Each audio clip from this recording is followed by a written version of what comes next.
proyecto de investigación de la Caja Municipal de Ahorro y Crédito Piurazac, frente a la economía peruana y nuestra realidad nacional.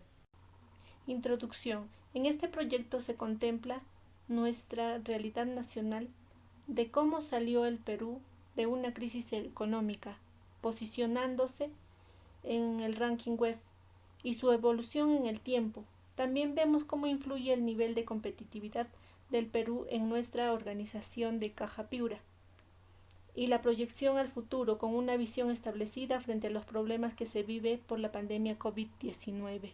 Análisis competitivo del país y teoría tridimensional. Aprendizaje basado en proyectos.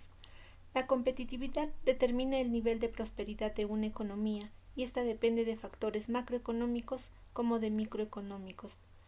Y son 12 pilares fundamentales que se compone en 110 indicadores y se mide básicamente el 70% de la percepción de 91 ejecutivos y el 30% por información estadística, que es tomada el primer trimestre de cada año. Esta se divide en 3 puntos: requerimientos básicos, reforzadores de eficiencia, factores de innovación y sofisticación. Dentro de ellas, los 12 pilares que se evalúan. Respondiendo a algunas preguntas del análisis competitivo del Perú en el mundo, dice: ¿qué acciones realizó Perú en el pasado y cuál realiza actualmente para ubicarse en el primer lugar en estabilidad económica? Las acciones que realizó en el pasado y actualmente es impulsar la estabilidad macroeconómica. En estos últimos años el Perú se desempeñó en construir una serie de pilares, entre ellos la estabilidad macroeconómica, la eficiencia de mercado de bienes, la eficiencia de mercado laboral, desarrollo de mercado financiero, tamaño del mercado y sofisticación de los negocios. Respondiendo a la siguiente pregunta, nos dice: ¿qué hechos impulsaron a Perú para mejorar la estabilidad macroeconómica? El Estado peruano produce una parte importante del PBI a través de las empresas públicas. También regula el comercio y la distribución de los productos agrícolas. Así tenemos el comercio de transportes y el establecimiento financiero, el 50% del PBI, el sector manufacturero, el 23% del PBI, el sector agrícola, el 11%. ¿De cuándo se tomaron las medidas para mejorar en cuanto a la estabilidad macroeconómica? Las mejoras de la estabilidad macroeconómica se dio entre los años 1992 a 1995, usando el ancla monetaria. Dinero que ingresaba era dinero que se gastaba. De esta manera, eliminando la inflación en 3 años, pasándose de un estatismo a un régimen de economía de mercado, porque las empresas públicas acumulaban mucha deuda y pérdidas. Se estableció también un tratamiento igualitario a la inversión estatal y extranjera. Todo esto se consagra en la Constitución Política del 93. La economía crece en un 7,1%. La siguiente pregunta nos dice: ¿qué acciones está haciendo Perú para ubicarse en el puesto 94 de 140 países en cuanto a tecnologías de información y comunicación?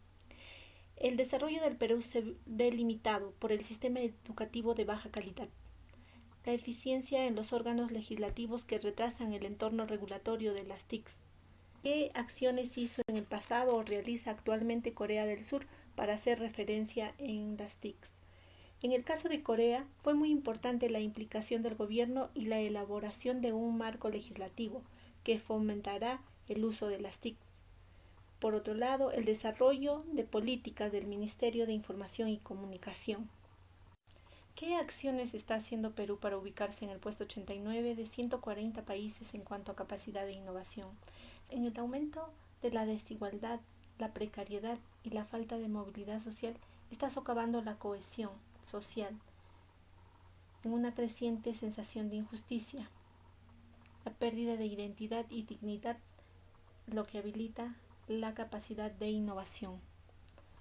Por otro lado, nos dice: ¿qué acciones hizo en el pasado o realiza actualmente Alemania para hacer referencia en innovación?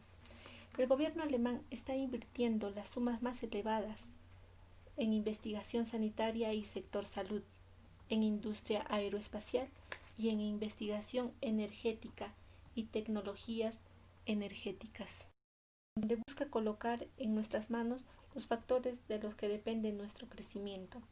El plan presenta 84 medidas concretas, donde muestra en infraestructura el país ocupa el 85 de 140. La siguiente pregunta nos dice, ¿qué acciones hizo en el pasado o realiza actualmente Singapur para hacer referencia en infraestructura? Singapur se atrevió a soñar en grande y comenzó a planificar su futuro basado en un modelo de crecimiento donde la infraestructura es el eje central de su desarrollo. Singapur ha dado pasos gigantescos hacia la modernidad, siendo el cuarto nodo financiero mundial y teniendo el aeropuerto internacional Changi es una obra maestra de ingeniería. La infraestructura que ha desarrollado Singapur se basa en accesibilidad. Acciones que está haciendo el Perú para ubicarse en el puesto 83 de 140 países en cuanto a habilidades. A través del Ministerio de Educación llegó a ejecutar el 89.3% del presupuesto anual. Van desde el 57.1% en desarrollo de ciencia, tecnología e innovación tecnológica hasta el 96.5% en prevención y tratamiento de consumo de drogas. El Perú logró ubicarse en el puesto 83 de 140 países en la sección habilidades. La siguiente pregunta nos dice, ¿qué acciones hizo en el pasado o realiza actualmente Finlandia para hacer referencia en habilidades? Finlandia transformó un sistema educativo en una incubadora de talentos que encabezó rankings mundiales. Las acciones que ha realizado y está realizando actualmente los finlandeses está haciendo exactamente lo contrario de lo que el resto del mundo hace. ¿Cómo influye el nivel de competitividad del Perú con la empresa de ahorro y crédito Piurasac? Los pilares como son desarrollo de mercado y sofisticación del mercado nos permite observar cómo a partir del año 2000 se da un avance ascendente en el ranking web. Esto nos brinda la facilidad para acceder a créditos, solidez de los bancos, una adecuada regulación del mercado de valores, etc. Y por esta buena posición económica del Perú, se da la aparición de diversas empresas dedicadas al rubro, quienes brindan tasas por debajo del mercado, la cual afecta a la rentabilidad de la empresa.